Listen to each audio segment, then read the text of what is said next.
que correspondía a esta lamentable dolencia humana. Pérez Pérez fue, según dice la historia, el primer especialista que ejerció sobre ese particular en la ciudad de Barquisimeto. Bueno, tus palabras vayan adelante. Después decía que también estuvo en esa oportunidad el doctor Rodríguez Rojas, en una parte que hizo oído, nariz y garganta. Humberto Campín, que llegó con dermatología empezadito. Esta cosa. De modo que realmente Pérez Pérez corresponde a esa etapa de lanzamiento de una vida cultural y científica importante. De modo que, bienvenido Maximiliano a este programa. Bueno. Maximiliano es, por supuesto, el hijo del doctor Pérez Pérez, de modo que nadie como él puede conocer la historia de un hombre que hizo historia en la vida y en el transcurrir del tiempo de la ciudad de Barquisimeto y de su estado. Bueno, Pepe, ¿qué te puedo decir? Lo primero será mi agradecimiento eterno para contigo y el canal por este, vamos a decir que homenaje a mi padre. Sin duda que es un homenaje, ¿no? Para mí me pone en un trance difícil. Y yo digo que difícilmente fácil. Difícil porque yo creo que en aquel eslogan que dice que la belleza está en los ojos de quien la ve. Sí. Y tú me estás poniendo a hablar del gran amor de mi vida. Tú me estás poniendo a hablar de un hombre que yo admiro inextrañablemente por su condición humana, por su condición de científico como médico, por su condición de luchador social y por su condición de padre. Sin olvidar de que como ser humano también cometió sus errores, y tal vez grandes errores, como todos los cometemos. Y dejando bien en claro que jamás pretenderé yo endosarme las virtudes que creo que papá se supo ganar. Pues bien, Pepe, de papá te puedo decir tantas cosas como de que nació en uno de los sitios que todavía, yo diría que está más olvidado de esta patria grande que se llama Venezuela. Debe mantenerse muy bonito, ¿no? Papá nació en Santa Marta, en un caserío muy humilde todavía, y que me ha llevado a mí a luchar por los caficultores. Y mi abuelo era un caficultor. Y recién nacido, papá lo sacaron muy mal de salud para Humocaro Alto y allí fue registrado, porque había una tradición de que había un San Antonio en la cascada de Humocaro, donde iban los devotos a pedirle y llevaron a papá pues para que papá se salvara y aparentemente pues se salvó. Papá dentro de la finca estuvo sus primeros maestros, mi abuelo le buscó los maestros que le enseñaron las primeras letras y ahí empezó él a cultivarse en una zona sumamente desolada pero muy próspera. En aquella época, inclusive me cuentan personas que trabajaron con mi abuelo, de que no había llegado el primer carro a Quibor, pero en la finca había teléfono. Y era una finca que mi abuelo supuestamente en aquella época pasaba de los 1000 quintales de café. Y eso le permitía tener una posición económica holgada. Eran dos hermanos, mi tío Maximiliano Pérez y mi abuelo Blas Pérez, y que tenían la finca una al lado de la otra. Papá sale de Humocaro y lo de Santa Marta grave lo llevan a Humocaro. Y luego de comenzar las primeras letras bajaron y empezaron a estudiar en el colegio La Salle, vinieron a donde se graduaron aproximadamente en el año 25. Como te dije antes, ellos eran mi tío Maximiliano, mi tío abuelo, mi abuelo. Mi tío Maximiliano tuvo como único hijo también a Juan Pablo Pérez Graterol, también que fue, yo le digo hasta tío, porque él era primo hermano de papá, pero se crearon prácticamente, yo les decía y les digo aún, los siameses, porque siempre anduvieron juntos, se vinieron a estudiar al Colegio La Salle juntos. Mi tío Juan Pablo nació en Guarico y se vinieron al Colegio La Salle a estudiar bachillerato.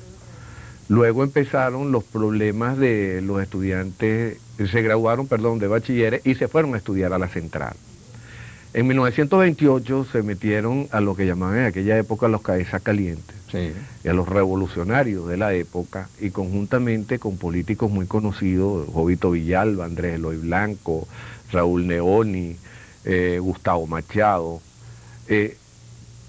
se envolvieron en ese mundo revolucionario y empezaron a luchar en los estudiantes cuando los estudiantes del 28 tuvieron una participación muy activa. Desde ese entonces ellos permanecieron prácticamente con ideas socialistas y empezó una labor, pero más socialista por lo social, diría yo, de ambos, de mi padrino Juan Pablo y de mi papá. El socialismo tenía la primera bandera, era la libertad. Exactamente, y eso era el pregón de aquella época. Porque todo el que todo el que era amigo de la libertad, se asociaba a la causa socialista, que era la única que tenía una repercusión mundial. Exacto. Ahora, este tema es tan interesante que yo creo que debemos tomarlo inmediatamente después de que la planta cumpla los compromisos de este momento, porque vale la pena hacer una referencia histórica para darle una dimensión al personaje del cual estamos hablando, de lo que aconteció en Venezuela en esa época. Ya regresamos.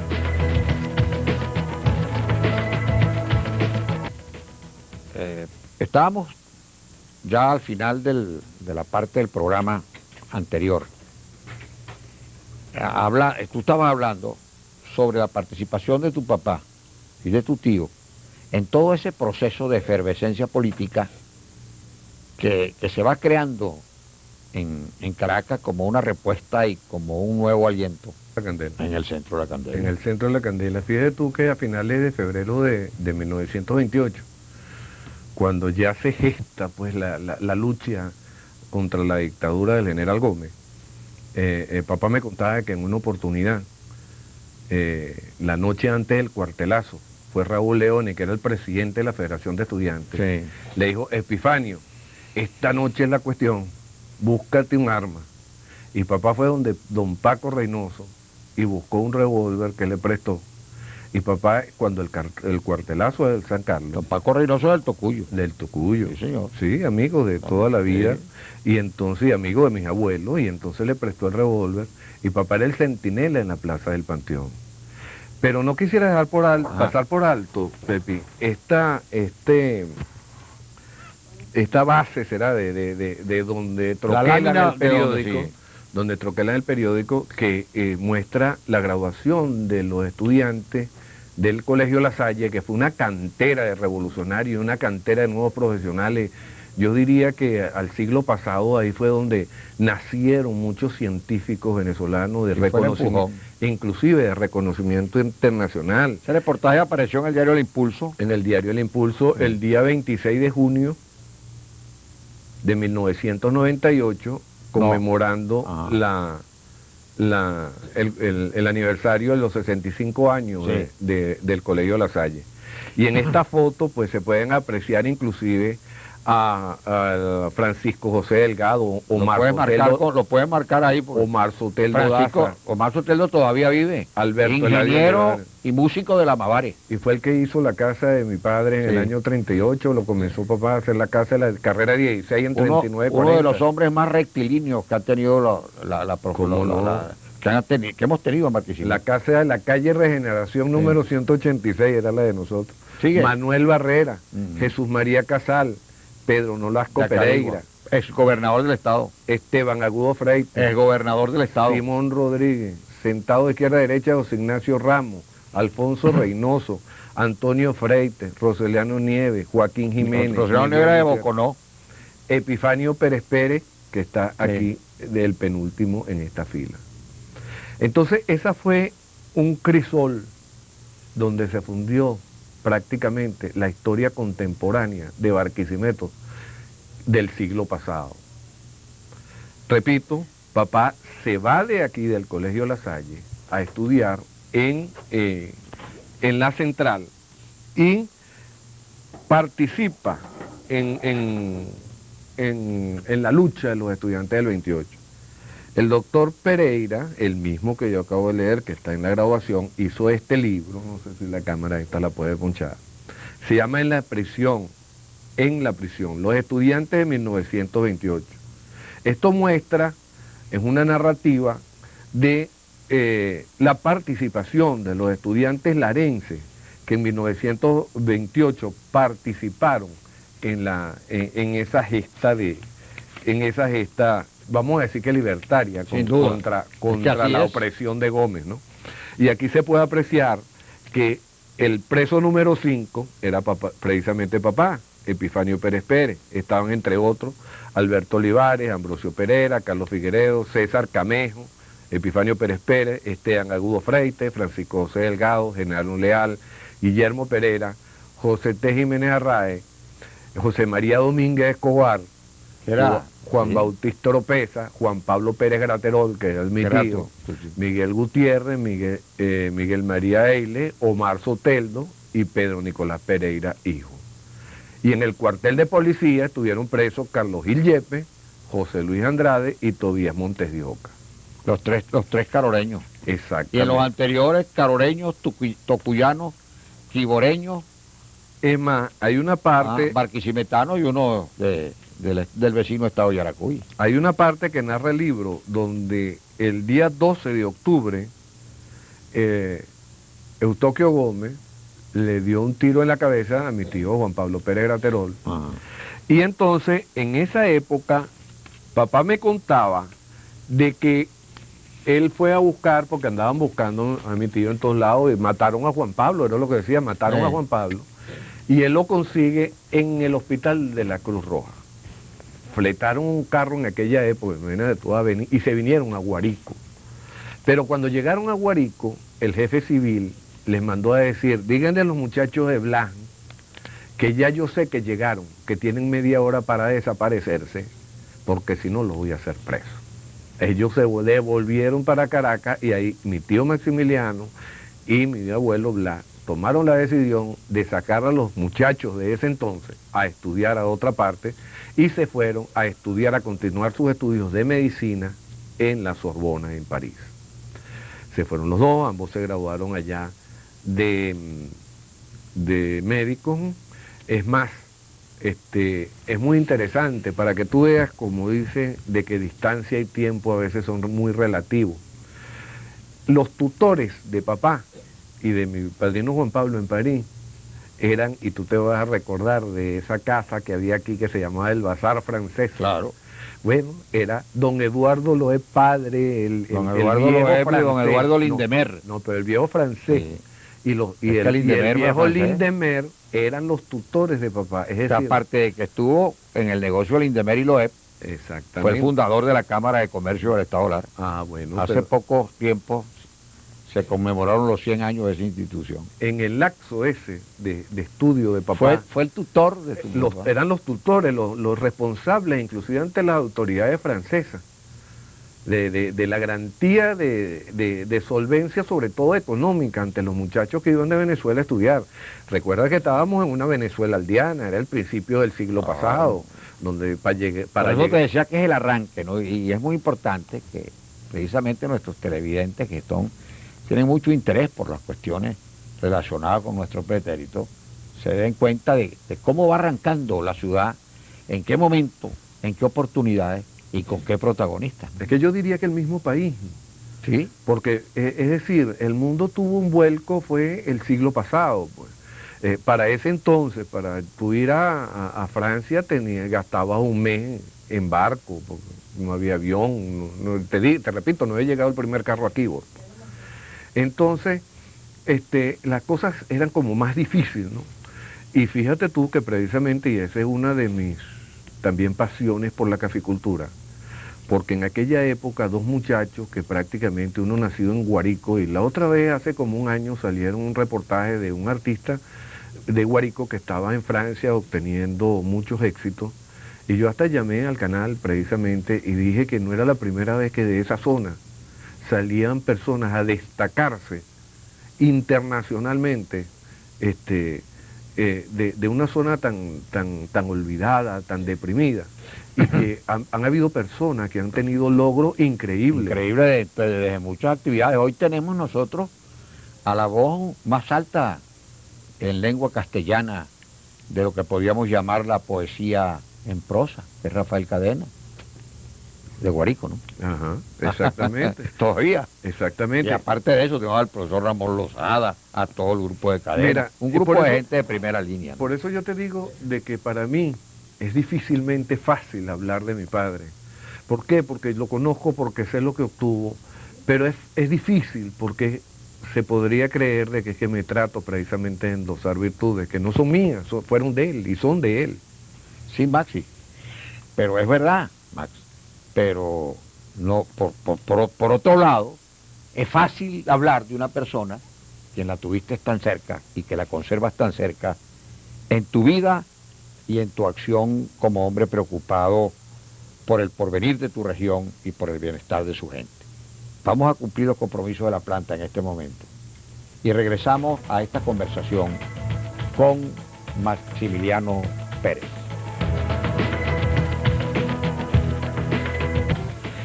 Maximiliano, tu papá fue protagonista con muchos larenses. Hemos visto una lista ahí extraordinaria de gente que le ha sido muy útil al Estado y muy útil al país, que asumieron el papel de romper con la rutina y abrir cauces, y abrir cauces de verdad a un nuevo desarrollo, a un nuevo planteamiento que en el mundo presionaba a las viejas instituciones para que se dieran, y la apertura produjo sin duda una aurora en la vida y en la existencia humana, ¿no? Ahora, el doctor Pérez Pérez llega después graduado de París, graduado doctor en París, que es una cosa bien difícil en la Sorbona de París. Es difícil conseguir. Como urólogo, ¿no? Como urólogo, especialidad. También muy difícil la especialidad, porque generalmente la gente venía graduado de médico cirujano. Ahora, empieza a ejercer aquí en Barquisimeto. ¿Qué hizo cuando llega a Barquisimeto Pérez Pérez, ya con el grado de la Sorbona de París y con la autorización de la Universidad Central? Mira, porque hizo reválida para ejercer la profesión de médico cirujano, ¿no? Por supuesto. Y eso es lo que choca a veces con muchos paradigmas. Mira, aquí tengo yo un diploma de la Sorbona cuando papá hizo su especialización en vías urinarias. Sí. Ahorita, actualmente, yo creo que es difícil para cualquier estudiante de medicina, y más aún para cualquier recién graduado, porque esto lo hizo papá recién graduado, sacar un doctorado. Y en esa época la Sorbona era la universidad más importante del mundo, y más aún en medicina, con todo lo que significa la importancia que conserva la Sorbona. Yo creo que son muy contados los profesionales venezolanos que han logrado graduarse en la Sorbona. Muy poco. Y sí, papá más aún. Pero tuvo su especialización. Los hubo, ¿no? Sí, cómo no. Pero es que, es decir, el esfuerzo, es que en esa época hubo un cambio general, porque hubo un cambio de mentalidad, pues. Es imposible que los cambios no tengan el respaldo de una mentalidad global, de un entusiasmo total de la gente para que se produzcan eficientemente. Si no, no se producen.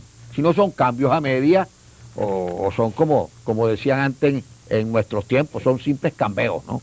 Y tú sabes lo que era, ¿no? Un cambio sin cambio. La ruptura de paradigma, de líneas imaginarias, de ver más allá del horizonte. Exacto. Pero, es más, aquí está cuando papá saca el doctorado en ciencias médicas, la reválida en la Universidad Central, cuando él regresa, esto ya en 1935. ¿Era rector de la universidad? El rector de la universidad era Rodríguez Rivero. Rodrigo Rivero. Estamos hablando de Rodríguez Rivero, de Yaracuy, de San Felipe.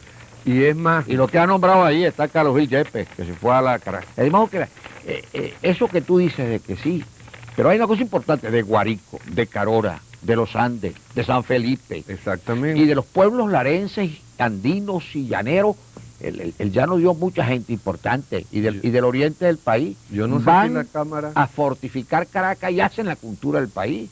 fueron realmente, esos fueron momentos estelares. Pioneros extraordinarios. Extraordinario. Ahí está, tú has nombrado ahí entre los estudiantes presos a hombre como Carlos Gillespie, Exactamente. sin duda alguna uno de los grandes maestros de la medicina en Venezuela, ¿no?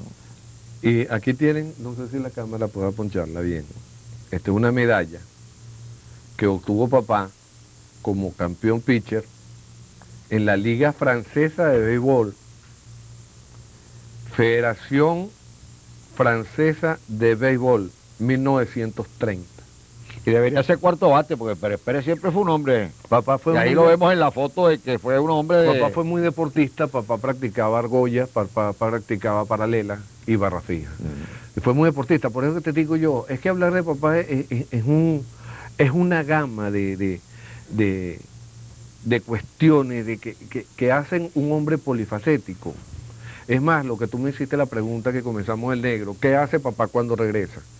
Se integra a la lucha social. Es más, él tenía una anécdota de que cuando él regresa en París le entregan un paquete que él no sabía ni siquiera qué es, y que lo entregara a una señorita Dilcia Ramírez en Trinidad. Y él andaba buscando la dirección en Trinidad de la señorita Dilcia Ramírez, y en eso le echan un galón de un zaguán, de esas casas viejas de zaguán, y resulta que le dice, Epifanio, pero ¿qué riñones tienes tú si esto está lleno de chácharo? Chácharo era la policía gomecista. Sí. Y resulta que la señorita Dilcia Ramírez no era más ni nada menos que Gustavo Machado. Y lo que él traía en el paquete de la encomienda era un lote de propaganda comunista. Porque estaba proscrito por ley. Exactamente. Y nos estamos Todo hablando lo que era la todavía de literatura época comunista. de Un la disparate dictadura. histórico, porque lo que eran nuevas ideas que había que darle precisamente ventilarlas para que fueran objeto del apoyo y de la discusión. Mira, hay una anécdota inclusive en esta grama de los comienzos políticos de papá, que yo creo que son muy singular, porque te demuestra inclusive otro aspecto fundamental del ser humano, y se llama la amistad. Y no podía dejar pasar para alto para rendirle un tributo a un gran amigo de papá, que fue don José Rafael Oropesa Simanca. ¿Cómo no? Esa amistad comienza, Pepe, porque a papá, Comerciante muy honorable el autorradio, del autorradio. cuando a papá lo ponen preso, a papá lo manda a llamar López Contreras a Palacio Miraflores. Y papá se presenta en el Palacio Miraflores. Cuando entra, le dice el general, usted es el célebre doctor Epifanio Pérez Pérez. Y me contaba papá que él le respondió al general, general, yo soy el doctor Pérez Pérez. Ahora, lo de célebre lo pone usted. Entonces, no, si es célebre, le contesta el general, es célebre porque me tienen bochinchado el Estado Lara. ¿Y usted sabe qué se ganó usted con eso? Usted va directo para el castillo de Puerto Cabello. Papá le había comprado a don José Rafael Oropesa un carrito Chevrolet que se lo estaba pagando por cuota. Recuérdate que papá está recién llegado, ¿verdad? Sí. Se lo estaba pagando por cuota, perdón, y papá se lo manda a devolver con una autorización de venta y se lo devuelve en dación de pago, pues por la deuda que le quedaba. Cuando sale papá, a los 8 meses aproximadamente del castillo de Puerto Cabello, que ya es la segunda vez que está preso en el castillo de Puerto Cabello, va al autorradio y le dice a don José Rafael Oropesa que bueno, que va a arreglar los papeles, que si era que le quedaba debiendo algo ni nada. Entonces que don José Rafael Oropesa le dijo, no doctor, que usted no debe nada, es más, ahí está su carro. El carro se lo tenían lavado, pulido, mejor que como se lo había entregado a don José Rafael. Y le dijo, no, don José Rafael, pero es que yo estoy saliendo de la cárcel, ¿cómo le voy a pagar? Si no tengo ahorita para pagarle 8 meses de atraso. Y don José Rafael le dijo, no se preocupe, doctor, siga pagando como si no hubiera pasado nada. Usted no está atrasado. Esas son cosas que pasan y no son culpa suya. Claro. Fíjate tú, el grado de integridad en un negocio. Y esa era la enseñanza de la amistad que me enseñó mi padre. En aquella época donde precisamente se decía, mi palabra vale más que mi firma. Y un negocio se hacía con un buen apretón de mano. Sí, cómo no. Papá empieza a trabajar activamente precisamente en la política. Y es más, aquí tengo yo el carnet del Colegio Médico, que es la Federación Médica de Venezuela. Imagínate tú, esto lo utilizó papá durante 47 años, mira todavía cómo está. Caramba. Y está como dice, como decimos, como nuevo. Ajá, y mira, y aquí está el carnet. Número de inscripción, número 40, folio 22. El número de la cédula de identidad, y es más, los teléfonos de mi casa que era el 2673. Cara, Y el del consultorio era el 2637. magnífico, cara. Un buen recuerdo que debes conservar. Vamos, Todas esas cosas las tengo aquí. vamos, Maximiliano, a cumplir con los compromisos de la planta. Y enseguida regresamos a conversar sobre la vida y obra del doctor Epifanio Pérez Pérez.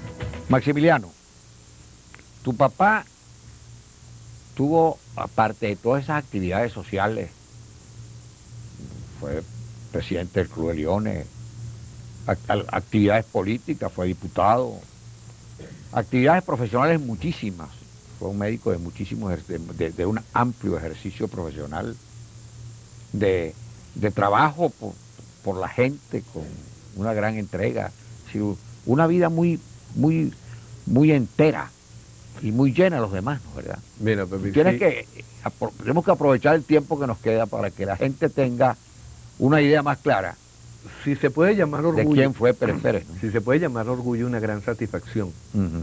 Sí. yo te podría decir de que papá inclusive fue fundador de dos principales clínicas aquí en Barquisimeto. La que yo llamo la madre, que fue la clínica Cigala. Sí, cómo no. Y luego que fue cuando la clínica Cigala cerró, se abrió la Costoté. Y dentro de los médicos que integraron aquella generación de fundadores de la Costoté, yo tengo la gran satisfacción, inclusive que uno de los últimos que todavía me dice que yo soy el hijo del hombre diagnóstico. Me lo dice el doctor El Chicho Riera, Sí, otorrinolaringólogo. Mira, Chicho, extraordinario médico, caroreño. Cuando Chicho me ve a mí, me dice, llegó el hombre, el hijo del hombre diagnóstico. Y siempre narra de que en toda la trayectoria, que fueron compañeros de toda la vida como médico, a papá jamás se le conoció haber errado en un diagnóstico. Claro. Es más, papá era un hombre clínico 100%. Bueno, ahí estuvo Pérez Coronel, Estaba Pérez Coronel, Gómez López, estaba Najul, Pedro Santelín, sí, Pedro Santelín, Gómez López. un grupo de gente de primera categoría. Y el médico. laboratorio que siempre estuvo. Papá estudió en Francia con Bernardín Pinto y con Méndez Simón, Sí. que delante de mí infinidad de veces en Caracas le dijeron, Epifanio, ¿qué haces tú en Barquisimeto? Vente para la capital. Y papá siempre le contestaba, yo me debo a donde nací. Esa era la respuesta de mi padre. Y dentro de eso no debería como un homenaje a él, precisamente dejar pasar por alto. Aquí está el carnet de diputado de papá del año 40. ¿Ah? Esto es 1940. Y aquí está un recorte de periódico del año 1985 en el Nacional, donde dice Cotepa Delgado, dice lo siguiente. Gran duaqueño, ¿sabes? Y los gran doc- intelectual. Los doctores Cigala y Salón, así como Fortunato Orellana, Juan Pablo y Epifanio Pérez Pérez, Efraín Franco Urrieta, mi compañero de la Salle y de las prisiones de Gómez, José Luis Delgado, cirujano pediatra muy prominente y quien es mi primo hermano, más hermano que primo, y toda una nueva generación de galenos que está haciendo de Barquisimeto no solo la capital musical de Venezuela, sino asimismo la capital médica de Venezuela. Dicho por Cotepa, que era un Hecho hombre por bien, Cotepa Delgado. bien crítico y bien duro para decir las cosas, ¿no? Cuando Y lo las que yo decía te- porque estaba absolutamente consciente de lo que estaba diciendo. Y lo que yo te digo, en aras del tiempo, incluso, aquí te puedo mostrar también, este es un folletín de la tercera convención leonística que hubo en Barquisimeto, el distrito E, en junio de 1946, cuando papá era presidente del Club de Leones. Y estaba junto con José Virgilio Jiménez y el doctor José Domingo Medina. Sí. Es decir, por eso es que yo digo, el papá fue un hombre polifacético y fue un hombre que se integró su profesión a la vida social. Es más, papá dentro de ese espíritu de lucha fue amigo y compañero de un Arrimiro Gabaldón, fue amigo y compañero de un Miguel Najul. Sí. Es decir, se integró a las luchas, inclusive por las clases sociales más desposeídas. Mira, yo tengo recuerdo de mi padre. Papá duró de toda la vida. Las vacaciones de papá, por excelencia, eran Semana Santa. Y nosotros íbamos a Guarico y llegábamos al hotelito que tiene Guadí. Y al otro día que nosotros llegábamos, en la mañana muy temprano, estaba una cola de gente que lo que quería era que papá los recetara, y papá los viera. Y era la época precisamente de la receta, estaba contando yo en estos días, de que los médicos no era vaya y compre una aspirina, no, tenían que formular la receta y se las preparaban. Y la preparaban en la farmacia, sí. Entonces, eran hasta farmacéuticas, por decirlo de alguna forma. Entonces, nosotros fuimos los pioneros de Chichiriviche como un ambiente de veraneo, cuando no había ni siquiera carretera de entrada a Chichiriviche, porque íbamos las familias de aquí de Barquisimeto que nos integrábamos, como estaba Ruperto Rodríguez y su familia, estaba Alejandro Hoyer y su familia, que eran los dueños de Casa las grandes ferreterías de Barquisimeto. Las grandes ferreterías, es más, estaba mi padre, y nos íbamos a Chichiriviche, todo el mundo bañándose, todo el mundo disfrutando de una Semana Santa, papá atendiendo en aquella época que no habían ni siquiera médicos rurales. Y dentro de una de esas poligamia de las actividades de papá, yo le llego un día a papá, que era inextrañable amigo de los hermanos Gómez, y le anuncio la muerte de Rafaelito. Y en ese momento papá le hizo esta palabra en este cartón que lo traían las camisas cuando venían de la tintorería. Sí. Y papá escribió lo siguiente: hilo de vida a Rafaelito. Es extraña la vida que se vive medida por el tiempo. Es una primavera que se pierde o un verano que las flores quema. Es un otoño amarillento, como puesta de sol en el desierto. Es noche polar en el invierno, es un negro sepulcro. Las alegrías de ayer hoy son lamentos que clavan el dolor dentro del pecho. Voces que se van muy lejos y no vuelven, o enmudecen dentro cuando se está muerto. Bellísimo, ¿no? 30 de marzo de 1993. Cuando la muerte de Rafaelito, que junto con hermanos constituyeron el dueto Hermanos Gómez, uno de las agrupaciones musicales más importantes y de más historia romántica en la vida barquisimetana, ¿no? Y era la Barquisimeto que yo decía aldeana, de que comenzaba en el Country Club y terminaba en el Parque de Acucho, o en la que es hoy en día la Rómulo Gallego, o sea, en el cementerio viejo. Pues. Sí, no, y algunas veces en el negocio de Cuica. Entonces, que se llama Noche de Ronda. Ajá, y que decía un cartel muy importante: ¿y para qué ese orgullo? Porque ahí llegaban tirios y troyanos, ¿no? Exacto, y entonces era la Barquisimeto, yo diría, de la dignidad, del respeto, de que todos nos conocíamos y todos éramos verdaderamente amigos. Y eso fue una de las siembras que tuvo papá. La gran herencia de mi padre está en los regalos que me dan sus amigos, y sus amigos los regalos que me dan. Es que todavía yo no he conocido a la persona que me diga: Epifanio Pérez Pérez se erró conmigo, o Epifanio Pérez Pérez cometió una falta, Epifanio Pérez Pérez me quedó mal. Todo lo contrario, donde yo paso y se habla de mi padre, lo que tengo son palabras y gestos de agradecimiento. Y tú debes haber conocido uno de esas personas que me regaló a mí un barco de herencia, y fue don Rafael Ricardo Gil. Mucho. Don Rafael Ricardo Gil me dijo a mí, porque Rafael Ricardo Gil es tío de mi esposa. Exactamente. Fue, lamentablemente fallecido, ¿no? A mí me lo fue a presentar don Pedro Paré en el Coliseo de las Trinitarias. Y le dije yo: no, si yo lo conozco a él desde antes de nacer. Y don Rafael Ricardo me dice: ¿quién eres tú, hijo? Y yo le voy a decir la palabra mágica. Y le dije: Epifanio. Cuando le dije Epifanio, se le aguaron los ojos y me dijo: tú eres Max. Tú eres hijo del hombre que yo no pude ser. Porque la mayoría de los hombres, por los negocios y por compromiso, generalmente le faltamos a nuestros principios. Y ese no fue tu padre. Tu padre fue un hombre que se fue íntegro. Esas palabras cada vez y cada día retumban en mí, y con el agradecimiento eterno de la bondad del gesto de don Rafael Ricardo Gil. Fue una buena definición. Rafael Ricardo Gil, aparte de ser un hombre muy apasionado, un hombre de una gran firmeza, era un hombre culto, y era un hombre de una gran participación, y unía una visión de los procesos económicos con una formación de un profundo espiritualismo, ¿no? Exactamente. Eso. Y fíjate tú, los hombres que yo no digo que eran de antes, porque siempre No, hay, hay de muchos. todo hay en la Villa del Hay Señor. más, pero y hay hoy, muchos, y hoy claro. en día No hay podemos mucho decir de que eso. lo de ayer fue mejor. Eso. Siguen así, sigue habiendo gente buena. Y esas son personas que dejan las raíces y las dejan bien sembradas, bien plantadas, con ejemplos de dignidad, de honradez, de valor, de gallardía, que son los verdaderos valores de aquella Venezuela donde yo nací y que debemos conservar. Pero fíjate tú la grandeza de la humildad del gesto, del reconocer el don en un amigo y no tener ningún apego en reconocerlo, en decirlo.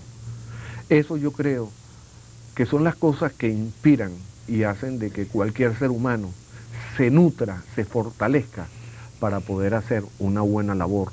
Y una buena labor que inclusive esta patria grande que tenemos necesita actualmente. Debemos reconducir muchos valores. Y cuando precisamente nos desfallecemos o creemos que vamos a desfallecer, nos hemos de recordar este ejemplo. En una oportunidad, cuando estando haciendo una constituyente social allá en Santa Marta, le preguntaron a los muchachos de la escuela que si allá no habían salido bachilleres, y entonces dijeron que no. Yo les dije que eso era falso, que de allá había salido una persona que había querido ir a estudiar a la Sorbona y había regresado. No tan solo graduado de médico, sino graduado con un doctorado en una especialidad como lo era la urología, y que durante toda su trayectoria fue ejemplo de bondad, de humildad y de profesionalismo dentro de su ejercicio cotidiano de un oficio que él aprendió a hacer allende los mares, en esa ciudad luz que todavía muchos añoramos conocer. Ahora, de esos compañeros de trabajo en la Costa Ortiz, aparte de Chicho Riera, está vivo todavía otro médico. Pues Pérez Coronel murió. Como Esperanza, que trabajó con él todos los que eran los servicios del laboratorio y la alegría de esa clínica. Parece mentira, ¿no? Las clínicas también necesitan alegría, o el optimismo de esa clínica. ¿Qué otro médico está? Pedro Santelí fue uno de los que se fue primero, y era un tremendo médico. Un gran cirujano y un hombre de un gran servicio público. Sí, señor. Enseñó a operar en Carora y llegó a operar en todos los sitios como un maestro. Y fundadores inclusive del Hospital Viejo. Papá llegó como médico internista en el Hospital Viejo a trabajar y ganaba 50 bolívares mensuales. Yo tengo recibos, que por la premura del programa no los conseguí, pero yo tengo recibos de esa época. Papá ganaba 50 bolívares mensuales. Incluso, papá, hay otra faceta, cuando él fue director de asistencia social en la época de Pérez Jiménez, cargo que prácticamente aceptó obligado y que prestó un servicio, que esa es una faceta desconocida de mi padre, y prestó un servicio a la oposición de esa época. Entre eso, me lo reconoció a mí en una oportunidad, don Eligio Anzola Sola. Claro. Que me dijo en una oportunidad, me dijo: Max, yo necesito hablar contigo porque necesito decirte que le debo la vida a tu padre. Y no fue como médico, fue porque cuando Eligio estuvo preso en la Seguridad Nacional. Es interesante ser vivo a la comunidad con un gran desinterés desde el punto de vista económico, sin ninguna clase de egoísmo, con eso que llamamos tan sencillamente grandeza, pero que a veces es tan difícil llegar a alcanzarla y mucho más llegar a practicarla. Yo te doy las gracias, Max, por la oportunidad que me has dado al aceptar esta invitación de hablar de tu padre, el doctor Pérez Pérez, que forma parte de los recuerdos vivos de una ciudad y de una región, y que su presencia vital dejó huellas que todavía existen y que forman parte de eso que podemos llamar, sin ninguna clase de exageraciones, el tesoro de los pueblos y la vida eterna de sus ciudades. Al darte las gracias por tu presencia, Maximiliano, y al haber recordado con tanto cariño y tanto afecto a tu padre, con amor. Y con amor,